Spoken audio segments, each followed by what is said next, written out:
Friend, welcome to Bajirao Reddy institute. Today analysis के आज के अंक में हम 14 मार्च 2024 के 3 प्रमुख समाचारों को देखते हैं, जिसमें पहला है स्वदेशी फास्ट ब्रीडर रिएक्टर, यानी भारत का पहला स्वदेशी फास्ट ब्रीडर रिएक्टर जो कलपक्कम में स्थापित किया गया है। इसको हालांकि हमने आपको 5 मार्च को पढ़ाया है, 4 मार्च को, लेकिन आज इस पे डिटेल जो है एक्सप्लेनेशन आया है द इंडियन एक्सप्रेस में, और ये कहीं ना कहीं भारत के एनर्जी सेक्टर को और स्ट्रेटेजिक चीज़ों को महत्वपूर्ण है। एनर्जी सेक्टर पर लिखाए हैं और स्ट्रेटेजिक सेक्टर के बारे में बताएंगे, हम बता देंगे वो आपको। अभी वो लिखने की ज़रूरत नहीं होती, कई चीज़ें अंडरस्टूड होती है, उसको लिखा हुआ बताने की ज़रूरत नहीं पड़ती है। दूसरा है डेविन एआई करके एक आर्टिफिशियल इंटेलिजेंस आधारित सॉफ्टवेयर जो है इंजीनियर, इसे दुनिया का पहला एआई सॉफ्टवेयर इंजीनियर माना जा रहा है।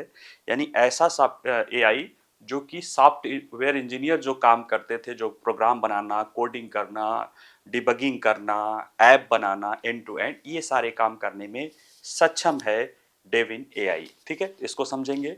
और तीसरा मुद्दा है यूरोपीय संसद या यूरोपीय संघ की जो संसद है, यूरोपीय संसद ने उसने एआई को जो है रेगुलेट करने के लिए ऐतिहासिक कानून बनाया है, और कहीं न कहीं एआई सेक्टर के रेगुलेट करने में एक महत्वपूर्ण मील का पत्थर ये साबित होगा, ऐसा माना जा रहा है। ठीक है, तो देखा जाए तो आज तीनों न्यूज़ जो है अपने टेक्नोलॉजिकल पहलू को ही है। कोई बात नहीं, टेक्नोलॉजी भी हमारा इम्पोर्टेंट सेक्टर है। तो चलिए देखते हैं। पहला, भारत का पहला स्वदेशी फास्ट ब्रीडर रिएक्टर है। वो प्रोटोटाइप, लेकिन वो प्रोटोटाइप नाम भर का है, वो उसमें सही है, रिएक्टर में क्या प्रोटो और क्या वो। ठीक है, देखिए प्रधानमंत्री जी लाल ये टोपी पहने हैं, और ये वहाँ पे जब 4 मार्च को कोर की लैंडिंग हो रही थी तब वो प्रधानमंत्री जी वहाँ पे उपस्थित थे, उसको देख रहे थे। ठीक है, तो ऐसे में ये चर्चा में है जो है कलपक्कम स्थित जो है 500 मेगावाट का फास्ट ब्रीडर रिएक्टर। और ये fast breeder reactor 500 megawatt energy तो उत्पन्न करेगी, लेकिन ये जो प्रौद्योगिकी है, जो प्रौद्योगिकी का डिमॉन्स्ट्रेशन होगा और उस रिएक्टर के द्वारा जो स्पेंट फ्यूल निकलेगा, वह हमारे अगले तीसरे चरण के लिए, अगले परमाणु ऊर्जा के तीसरे चरण के लिए महत्वपूर्ण होगा। जो कि कहीं न कहीं जो परमाणु ऊर्जा के 3 चरण थे भारत में, परमाणु ऊर्जा या परमाणु विद्युत ऊर्जा के क्षेत्र में हम एक तरह से आत्मनिर्भर बनने के लिए हम इसको अपनाया गया था, उसके तीसरे चरण के लिए ये एक रास्ता होगा और दूसरे चरण की ये शुरुआत कर रहा है। ठीक है, तो आइए चलिए देखते हैं इसके बारे में कि चर्चा में क्यों है। तो चर्चा में इसलिए है कि प्रधानमंत्री जी जो है इस महीने की शुरुआत 4 मार्च को, ठीक है, 4 मार्च को भारत के 3 चरणीय परमाणु कार्यक्रम के महत्वपूर्ण दूसरे चरण के लिए तमिलनाडु के कलपक्कम में देश के पहले स्वदेशी fast breeder reactor core landing शुरुआत के साथ जो है इसमें बढ़ावा मिला है। और कोर लैंडिंग में क्या होता है, परमाणु रिएक्टर के कोर के अंदर परमाणु ईंधन को क्या रखने की प्रक्रिया, असेंबली की जाती है, परमाणु ईंधन की रखने की प्रक्रिया की जाती है। और इसके जब ये कोर लैंडिंग हो जाता है, उसके बाद रिएक्टर जो है क्रिटिकलिटी के आगे जो है स्टेज में बढ़ता है। और क्रिटिकलिटी की स्टेज वो होती है जहां पे विखंडन प्रक्रिया शुरू करके और इसके बाद वो ऑटोनोमस हो जाती है, यानी कि उसका जो है अपने आप चलने लगता है। और इसके बाद वो जो है रिएक्टर, उससे जो प्राप्त विद्युत ऊर्जा जो है न्यूक्लियर एनर्जी है, जो हीट के रूप में प्राप्त होती है, उससे विद्युत ऊर्जा का उत्पादन होने लगता है। ठीक है, तो ऐसे में देखते हैं कि भारत का फास्ट ब्रीडर रिएक्टर कार्यक्रम क्या है। देखिए, फास्ट ब्रीडर रिएक्टर बनाने के लिए जो है पहले इसको समझ लेते हैं कि फास्ट ब्रीडर रिएक्टर होता क्या है। हालांकि अभी आगे तीसरे चरण में बताएंगे। फास्ट जो तेज गति से तेजी से हो, यानी न्यूट्रॉन जो होते हैं उनको रोका न जाए, उनको चलने दिया जाए, अपने स्पीड से जितना तरह से रिएक्शन कर सके उनको करने दिया जाए। ब्रीडर मतलब प्रजनक या जनक, रिएक्टर मतलब जो है रिएक्टर या भट्ठी जो होता है उसको कहते हैं।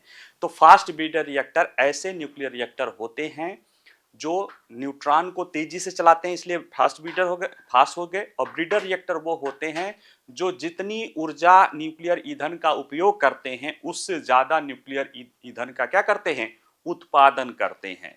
यानी ये ऐसे डिजाइन किए जाते हैं कि जिसमें आप जितना न्यूक्लियर ईंधन रखेंगे उतना उससे ज़्यादा आपको ईंधन बाद में मिल जाए उस प्रक्रिया के द्वारा, ऐसे रिएक्टर होते हैं ब्रीडर रिएक्टर। और जब इन्हें जो है न्यूट्रॉनों को अपने पूरी क्षमता के साथ कार्य करने के लिए किया जाता है तो फास्ट ब्रीडर रिएक्टर हो जाते हैं।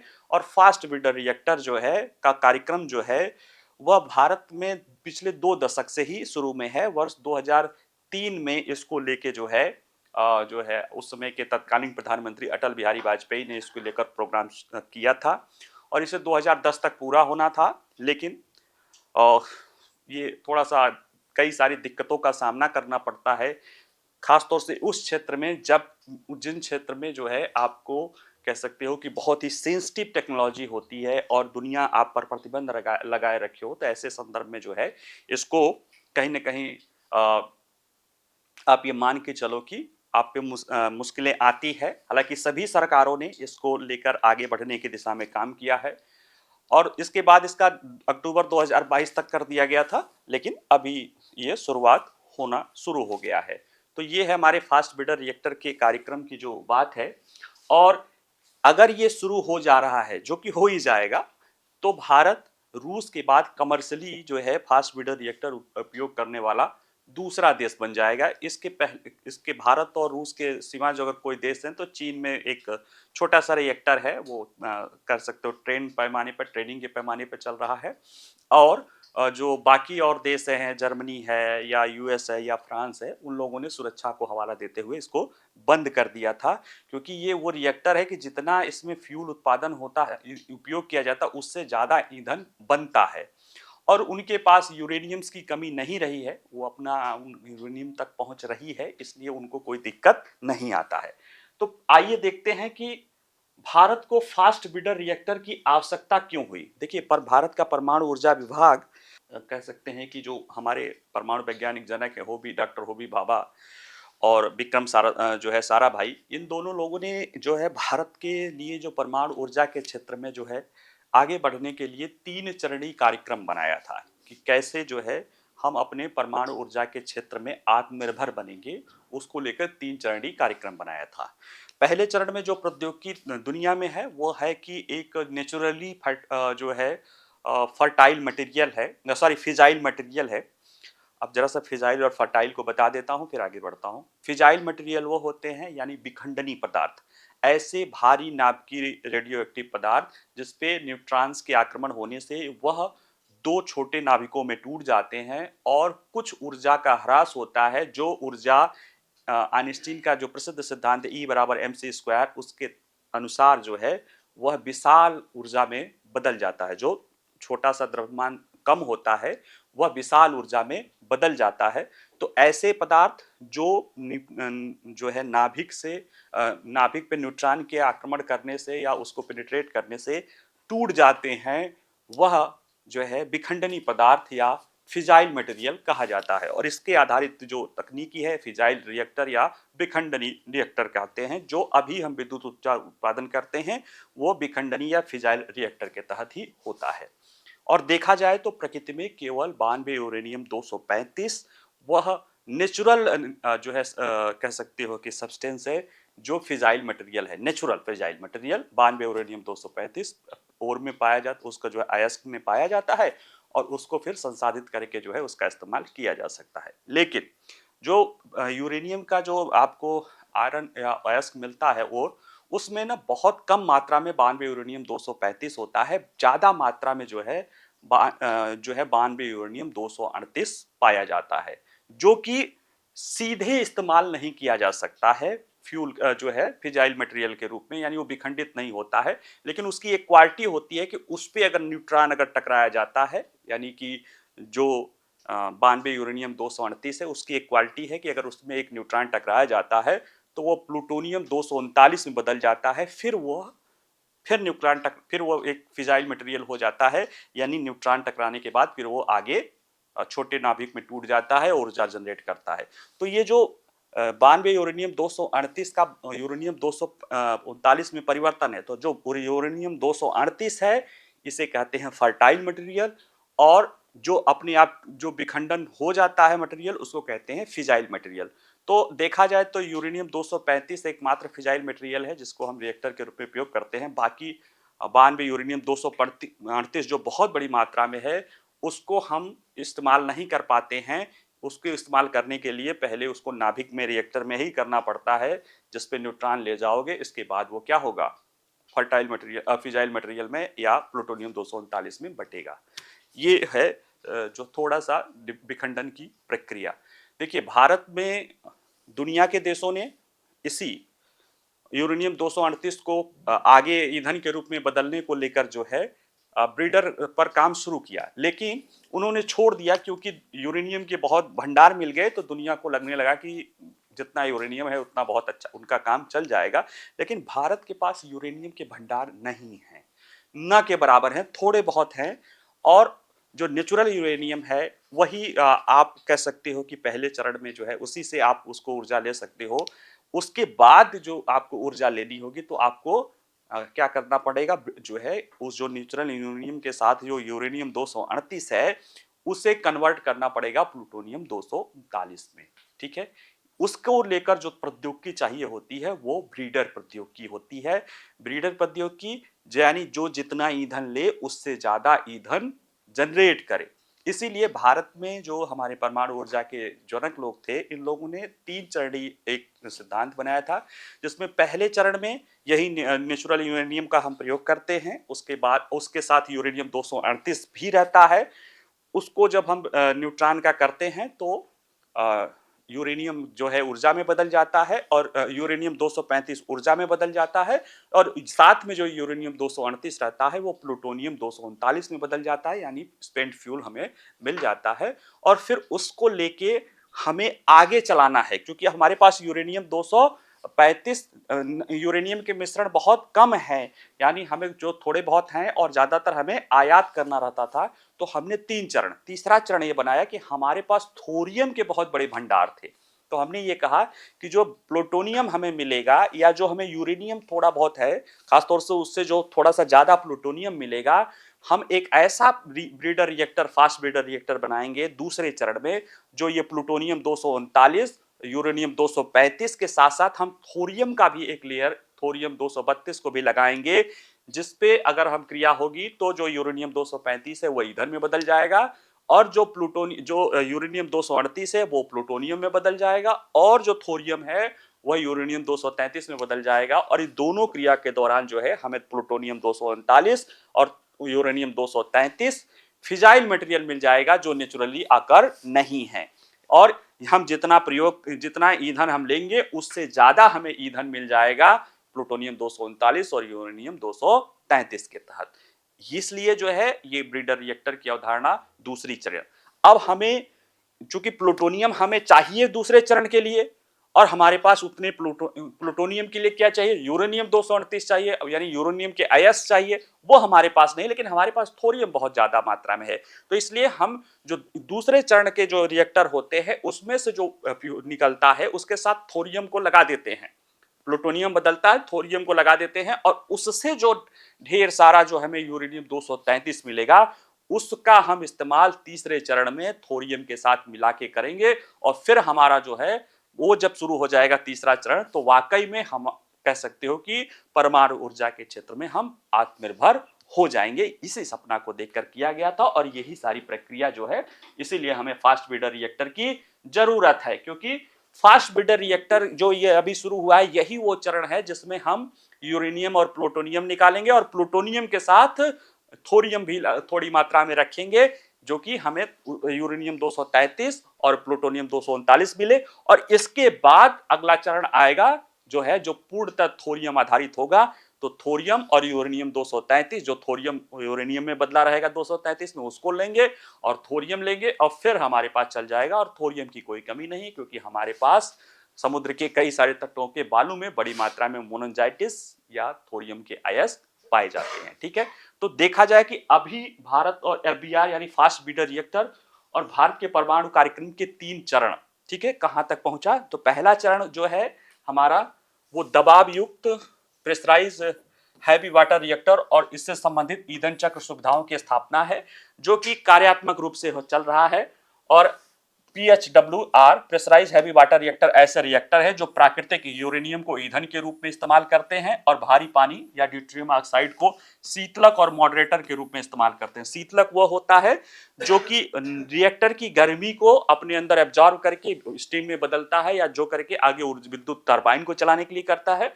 और मॉडरेटर वो होता है जो न्यूट्रॉन्स के जो है, जैसे जब रिएक्शन होता है तो एक न्यूट्रॉन बमबारी करती है, जब विखंडन होता है तो 3 न्यूट्रॉन निकलते हैं। हाइपोथेटिकली 3 निकलते हैं लेकिन एक्चुअल में 2.4 निकलते हैं। तो बाकी के न्यूट्रॉन्स को हम आगे अपनी इच्छा अनुसार ही उसमें करें, इसे मॉडरेटर की प्रयोग की जाती है। हालांकि फास्ट ब्रीडर रिएक्टर में जरूरत नहीं पड़ती है क्योंकि वो ऑलरेडी हम उसका इस्तेमाल जो है तेजी से न्यूट्रॉन करके पूरे जो है मिसस्पेंट फ्यूल बनाने में करना शुरू कर देते हैं। ठीक है। और NPCIL जो कंपनी है वो 6780 मेगावाट की क्षमता के साथ 22 वाणिज्यिक परमाणु ऊर्जा रिएक्टर चालू कर रही है। हमने जो है आयातित लाइट वेट रिएक्टर जो है रूस के साथ वो यानी सामान्य पानी जो जल है उसको रूस वाला जो है हमने कुंडन कुलन में स्थापित कर रखा है। इसी को लेकर अमेरिका के साथ समझौता किया है और फ्रांस के साथ जैतापुर का ये सब किया है। तो वो जो है पहले चरण का ही है। इसमें यह है कि अभी तक जैसे जो हमारा अपना व्यक्तिगत है उसके लिए हमारा यूरेनियम चाहिए जिससे हम प्लूटोनियम बना सकते हैं। बाकी जो आयातित है वो हमें फ्यूल देंगे और अपना स्पीड फ्यूल वो ले लेंगे क्योंकि हम उनसे यूरेनियम के ही हकदार हैं। क्योंकि इसका प्लूटोनियम का इस्तेमाल बम के रूप में भी किया जा सकता है और हमें जो बाहर से चीजें मिलती है वो इसका इस्तेमाल आप बम नहीं के लिए नहीं कर सकते हैं। हालांकि IAEA के तहत तो हमें मिलना भी नहीं चाहिए क्योंकि हम NPT पर हस्ताक्षर करता नहीं है, लेकिन अमेरिका के साथ सहयोग के साथ हमको जो है डिफैक्टो जो है परमाणु संपन्न देश मान लिया गया है और हमारे अपने न्यूक्लियर प्रोग्राम को जो है उसको सैन्य और असैन्य में यानी सिविल और जो है उसमें न्यूक्लियर पावर में जो है न्यूक्लियर पावर यानी सिविल रिएक्टर जिसमें विद्युत ऊर्जा का उत्पादन होगा और बाकी बम बनाने वाले को हमें अलग अलग करना है। और जो हम अपने लिए जिसको हम सिविल के लिए कह देंगे उसका जो है IAEA जांच करेगा, उसी के लिए जो है वो लोग आयात देंगे और वो अपना फिर स्पीड फ्यूल वो ले जाएंगे। उस पर हमारा कोई वो अधिकार नहीं होगा या उनके कंट्रोल में होगा जो समझौते हैं। ठीक है। तो ये अभी चल रहा है। जो दूसरा चरण है जिसके लिए अभी कोड लैंडिंग जो है लोडिंग हो रही है जो है कलपक्कम में जो है ये हमारे लिए महत्वपूर्ण है क्योंकि जो थोड़े से हमारे अपने रिएक्टर्स हैं जो हम अपने यूरेनियम का प्रयोग करते हैं उससे जो हमने प्लूटोनियम बनाया है उस प्लूटोनियम का जो अपना नेचुरल यूरेनियम है उन दोनों को मिक्स करके साथ ही में हम थोरियम लगा के इसमें शुरू करेंगे और इससे जो प्लूटोनियम और यूरेनियम 233 बनेगा उसका प्रयोग हम अपने तीसरे चरण के रूप में करेंगे। और ये वो तीसरा ही चरण है जो थोरियम का करके ऑटोनोमस यानी हमें किसी बाहर से यूरेनियम की हमें मंगाने की जरूरत ना पड़े, हम पूरी तरह से थोरियम आधारित होकर ही करें क्योंकि अभी हमें प्लूटोनियम चाहिए और प्लूटोनियम के लिए यूरेनियम चाहिए दूसरे चरण के लिए। लेकिन तीसरे चरण के लिए हम जो दूसरे चरण से प्राप्त थोरियम होगा यूरेनियम 233 होगा उसी को बड़ी मात्रा में इकट्ठा करके उसी के साथ थोरियम के साथ करके वो हमारी प्रोग्राम क्या होगा चलेगा और हमें बहुत ज्यादा जरूरत नहीं पड़ेगी। यानी वो दूसरा चरण है जो हमारे प्राकृतिक यूरेनियम को प्लूटोनियम में बदलेगा और उसके साथ जो हम थोरियम लगाए रहेंगे वो यूरेनियम 233 में बदलेगा और उस यूरेनियम 233 का इस्तेमाल हम करेंगे फिजाइल मटेरियल के रूप में तीसरे चरण में और साथ में थोरियम लगाएंगे फर्टाइल मटेरियल के रूप में और वो फिजाइल मटेरियल ऊर्जा में बदल जाएगा और यूरेनियम 233 जो है थोरियम 32 यूरेनियम 233 में बदलेगा और फिर वो ऊर्जा में बदलेगा और उसको लेकर हमें किसी दूसरे देश की मुंह नहीं ताकनी पड़ेगी। ठीक है। तो ये 3 कार्यक्रम हैं। जहां तक मैंने कहा था कि कुछ चीजें लिखा हुआ है मैं आगे पढ़ाऊंगा, जो बताऊंगा वो ये है कि ये हमारा जो फास्ट ब्रीडर रिएक्टर है ना, ये जैसे अभी न्यूक्लियर टेक्नोलॉजी न्यूक्लियर बम की बात आ रही है, अभी हमने मिशन दिव्यास लॉन्च किया है तो उसमें यह देखा जा रहा है कि भारत के पास जो है परमाणु कार्यक्रम चला रहा है, भारत परमाणु बम है हमारे पास, लेकिन जो हमारे पास अपना इंडिजीनियस जो रिएक्टर्स हैं जो हमारे अपने कम सोर्स वाले जो है क्योंकि यूरेनियम हमारे पास नहीं है तो जो हमने अपने से प्लूटोनियम बनाया है वो इतना है कि हम देखा जाए तो करीब 100-125 जो है नाप की वारहेड या नाप की जो है बम हमारे पास है, जबकि संख्या हमें और ज्यादा चाहिए न्यूक्लियर डिटरेंस के लिए। चलाना नहीं है, दुनिया में किसी ने नहीं चलाया, लेकिन हमें चाहिए। उसको लेकर हम अपना प्रोग्राम यूरेनियम 233 पे बना सकते हैं। उसके लिए स्पीड फ्यूल कहां से चाहिए? हम इसी जो है दूसरे चरण का जो फास्ट ब्रीडर रिएक्टर होगा, इससे जो स्पेंट फ्यूल मिलेगा इसका इस्तेमाल हम उसमें कर सकते हैं, क्योंकि हमारा अपना स्वदेशी है, हमारे अपने ईंधन से है, और यह IAEA के निगरानी में भी नहीं है। तो कहीं ना कहीं ये हमारे जो है स्ट्रेटेजिक हितों को, जो न्यूक्लियर बम वाला कार्यक्रम है उसको भी आगे, यानी न्यूक्लियर डेटरेंस वाला जो कार्यक्रम है उसको भी आगे बढ़ाने में ये मददगार होगा। ठीक है, तो ये सब चीजें हैं। इसके बाद आगे का क्या रास्ता है तो वही देख लीजिए कैसे कैसे चलेगा कि जो है FBR में यूरेनियम प्लूटोनियम मिश्रित, जैसे देखिए इसमें किया क्या जाएगा। कोल लेडिंग शुरू हो गई, इसके बाद FBR शुरू में यूरेनियम प्लूटोनियम मिश्रित ऑक्साइड ईंधन का उपयोग करेगा। ईंधन कोर के चारों ओर यूरेनियम 238 को कंबल के रूप में लगा दिया जाएगा, और इससे जो उत्पादन की प्रक्रिया से होगा तो यूरेनियम 238 क्या होगा, यूरेनियम 239 प्लूटोनियम 239 में बदल जाएगा, और उसके साथ साथ थोरियम 232 भी लगा दिया जाएगा जो यूरेनियम 233 में हो जाएगा। और वो जो हमें मिलेगा वो हमारे तीसरे चरण को भी चलाएगा, और साथ ही साथ हमारा जो न्यूक्लियर डिटरेंस प्रोग्राम है उसको भी बढ़ाएगा। ये कोई कह नहीं रहा, लेकिन ये हिडन ट्रुथ है कि हमें मिलेगा तो हम उसको बढ़ा सकते हैं, क्योंकि हमें जो हमारे पास जो हमारा शत्रु है उसके पास संख्या ज्यादा है, क्योंकि वो शुरू में उसने जो है परमाणु परीक्षण कर लिया था, और हमने परमाणु परीक्षण में हालांकि वो भी वहां भी जाकर कहते रहे कर लीजिए, लेकिन नहीं किया, और NPT के बाद हमने किया, जिसके कारण हमको सैंक्शन लगाना पड़ गया, और आप मान सकते हैं कि उसके बाद चीजें बदल गई। हालांकि बाद में चीजें हमारे कुछ फेवर में हुई हैं, तो अब उसका हम फायदा उठा रहे हैं। ठीक है, दूसरा जो समाचार है वो डेविन AI नाम का एक आर्टिफिशियल इंटेलिजेंस टूल्स है, उपकरण है, कॉग्निशन करके एक US की AI लैब है जिसने बनाया है। इसे माना जा रहा है कि दुनिया का पहला जो है सॉफ्टवेयर इंजीनियर है, यानी ऑटोनॉमस सॉफ्टवेयर इंजीनियर, यानी स्वचालित है ये। इसको आप एक हिंट दो या प्रॉम्प्ट दो, आदेश दो, और वो कोई कोड और वो सारी चीजें कोडिंग कर सकता है, एरर भी फिक्स कर सकता है, ऐप से एंड टू एंड ऐप भी बना सकता है। यानी कि जो एक सॉफ्टवेयर इंजीनियर काम कर सकता है, कमोवेश रूप से माना जा रहा है कि ये भी वो काम कर सकता है।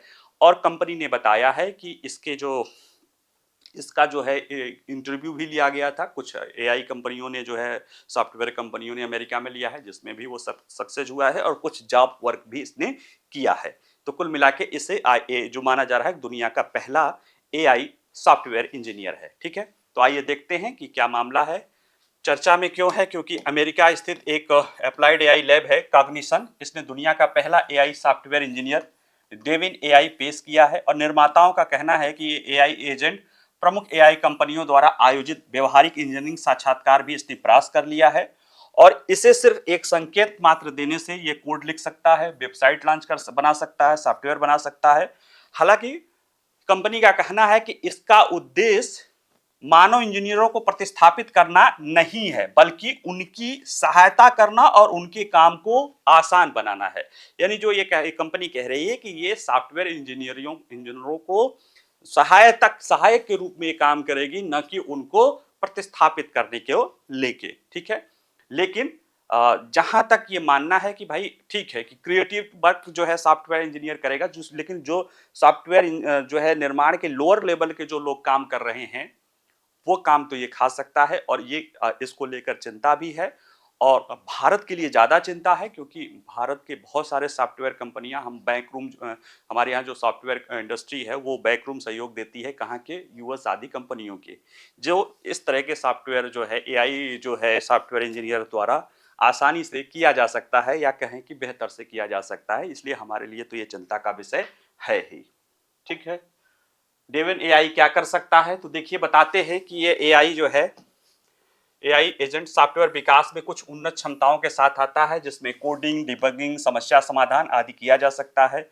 यह अपने प्रदर्शन में सुधार कर सकता है, नई चुनौतियों से फेस कर सकता है, अपनी गलतियों से सीख सकता है। इसके लिए इसके पास मशीन लर्निंग एल्गोरिथम है, और यह मेन देखिए कि यह Devin end to end app भी बना सकता है, तैनात कर सकता है, और अपने स्वयं के AI प्रॉम्प्ट्स को भी प्रशिक्षित एवं फाइन ट्यून भी कर सकता है, यानी स्वयं को भी बेहतर बना सकता है, अन्य ऐप्स बना सकता है, वेबसाइट बना सकता है, उसको मैनेज कर सकता है, ये सारा काम ये कर सकता है। और सबसे बड़ी बात है कि इस सॉफ्टवेयर इंजीनियर को उपयोगकर्ता यानी जो हैं उसके साथ ये लगातार टच में रहेगा, उनसे फीडबैक लेगा, कमियां रहेगी उसको सुधारेगा, यानी जो एक ह्यूमन आदमी करता है वो सब कुछ ये करने में सक्षम है।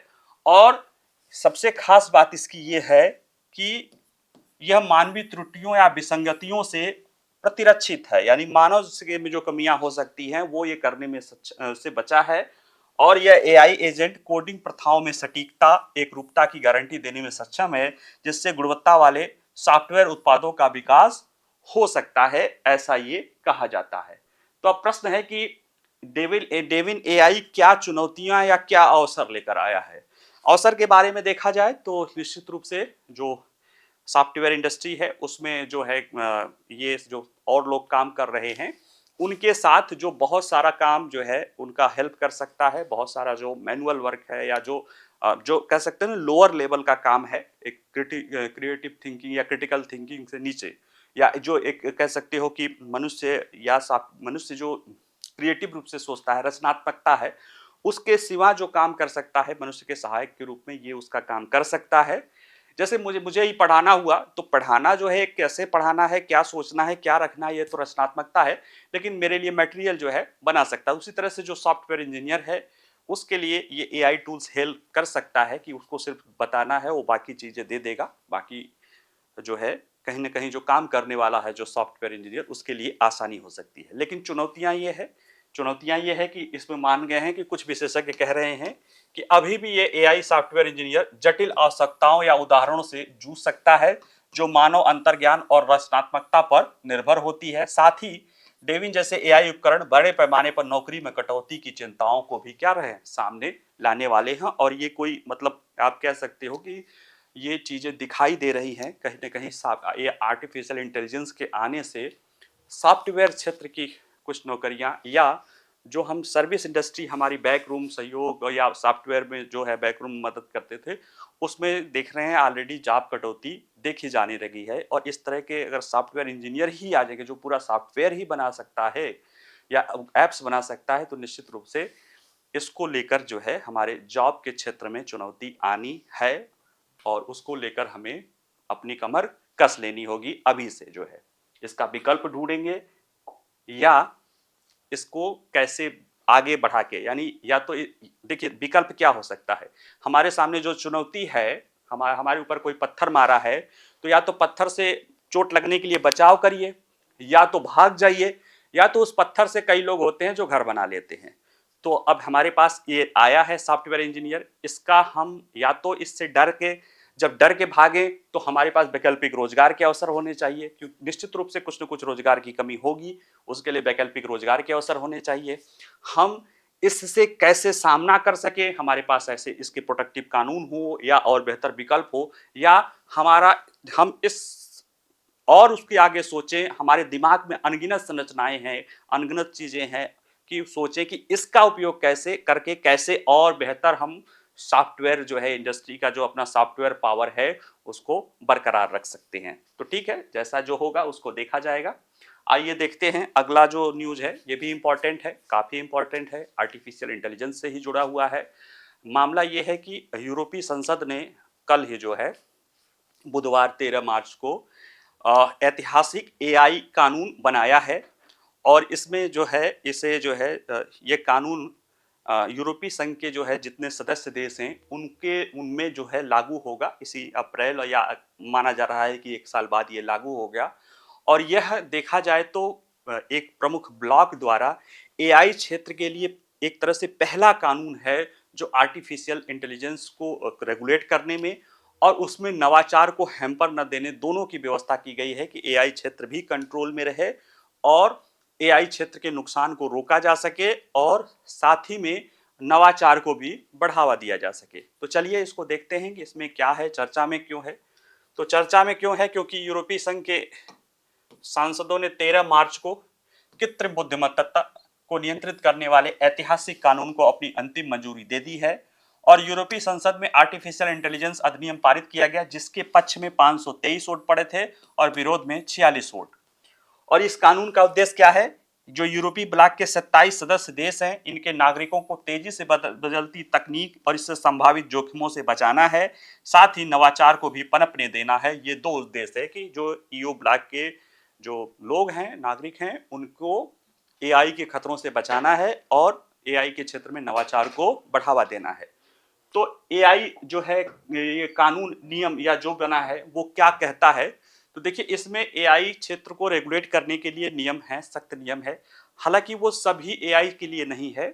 ऐसे में एआई क्षेत्र की जो रिस्क है उसको देखते हुए या इंपॉर्टेंस को देखते हुए जो है कैटेगराइजेशन किया गया है या स्तरीकरण किया गया है, जिसमें कुछ या ज्यादातर एआई जो है इसमें वो हल्के नियंत्रण में है, जैसे कि डिबगिंग करना, जैसे कि सॉरी स्पैम को रोकना या कोई ऐड लिंक, इस तरह की चीजों को लेकर जो है वो हल्का नियंत्रण ही है।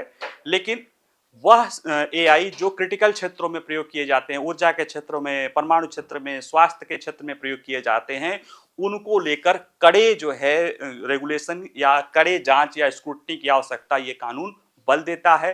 दूसरे, इसमें इस कानून के तहत ये किया गया है कि जो कंपनियां हैं जो एआई मॉडल को बनाएंगी, वो एआई रेगुलेशन को ध्यान में रखेंगी कि जैसे देखिए जो कंपनियां हैं वो एआई रेगुलेशन को ध्यान में रखेंगी, कैसे उपयोगकर्ताओं के हितों को सुनिश्चित किया जा सके, जो मशीन लर्निंग के लिए जो ये मटेरियल दी जा रही है उसमें गुणवत्ता और उस तरह की कमियों को, यानी जो कह सकते हो कि इसको एक कमी आती है, मति भ्रम बोलते हैं कि एआई सिस्टम से जनरेट चीजों को ही एआई करता रहता है, तो जो चीजें एक्चुअल में होती नहीं है उसी को बार बार करता है, उसमें एक तरह से पूर्वाग्रह होता है। तो इन सारी समस्याओं को जो एआई कंपनियां हैं वो पहले से ही करके एश्योर हो जाएंगी कि उनका जो एआई मॉडल है वह जो कानून है उसके रेगुलेशन के अनुसार संचालित हो रहा है।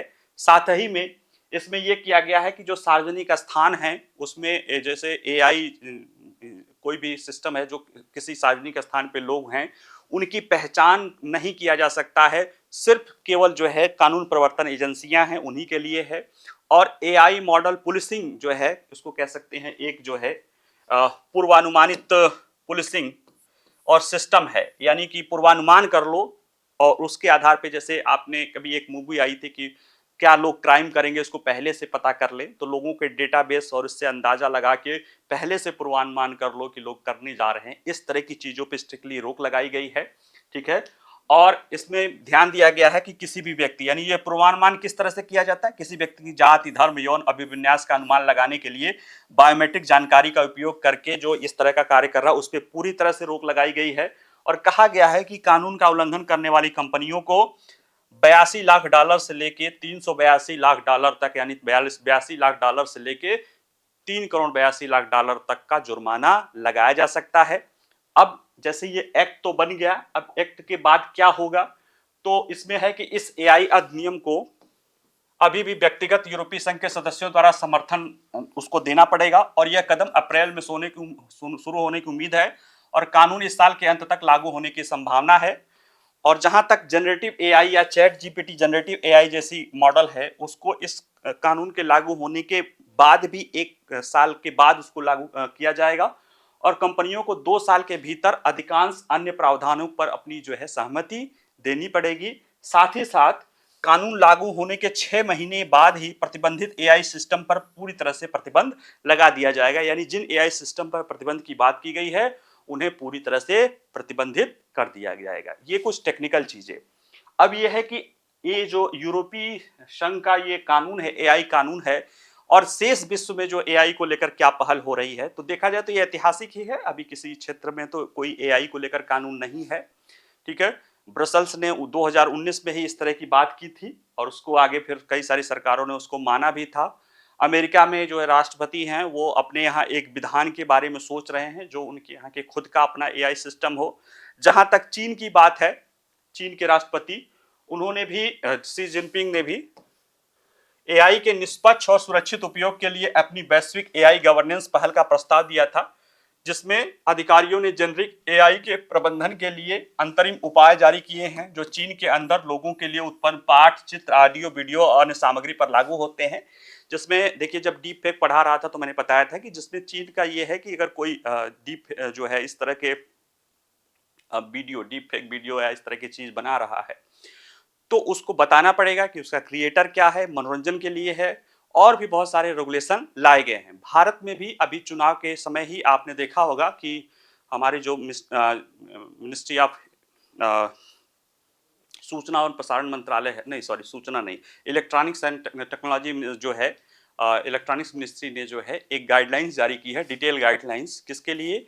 एआई कंपनियों के लिए, उसमें भी खासतौर से जनरेटिव एआई कंपनियों के लिए है, जिसमें ये कहा गया है कि चुनाव के दौरान जो है जो भी आप मॉडल आप टेस्टिंग कर रहे हैं या जो आपका अभी अभी सीखने की प्रशिक्षण लर्निंग मॉडल है, उसमें यह ध्यान रखना होगा कि जो हमारे गाइडलाइंस हैं, जो हमारे कानून हैं, जो हमारे आईटी रूल्स हैं, उसके विसंगत न हो, और खास तौर से चुनाव में डीप फेक या इस तरह की चीज़ों के प्रयोग करने को खुद ही रोकना होगा, नहीं तो इसके लिए वो प्लेटफॉर्म जिम्मेदार होंगे। साथ ही जो भी हमारे यहाँ डीप फेक या इस तरह के वीडियो बनाए जा रहे हैं, उनकी जो है उसमें, या एक आप कह सकते हो कि उसमें उनकी पहचान सुनिश्चित की जाए कि किसने बनाया है, ताकि ज़रूरत पड़ने पर उसके शुरुआत करने वाले के बारे में जाना जा सके। जब ये आया था तो ये चुनाव के लिए लाया गया था, हालांकि लोगों ने बताया था कि ये कहीं ना कहीं भारत द्वारा एआई सेक्टर को रेगुलेट करने को जो विधान या नियम या कानून लाया जाएगा, उसकी पूर्ववर्ती के रूप में इन दिशा निर्देशों को देखा जा सकता है। ठीक है, चलिए आज जो है इतना ही। आज का देखा जाए तो पूरे ही तीनों टॉपिक जो है साइंस एंड टेक्नोलॉजी और इस तरह के पहलू से जुड़े हुए थे। ठीक है, तो इसका पीडीएफ आप लोग देखिएगा, इसको अपना नोट्स बनाइएगा, रिवाइज करिएगा। ठीक है, चलिए, नमस्कार, धन्यवाद।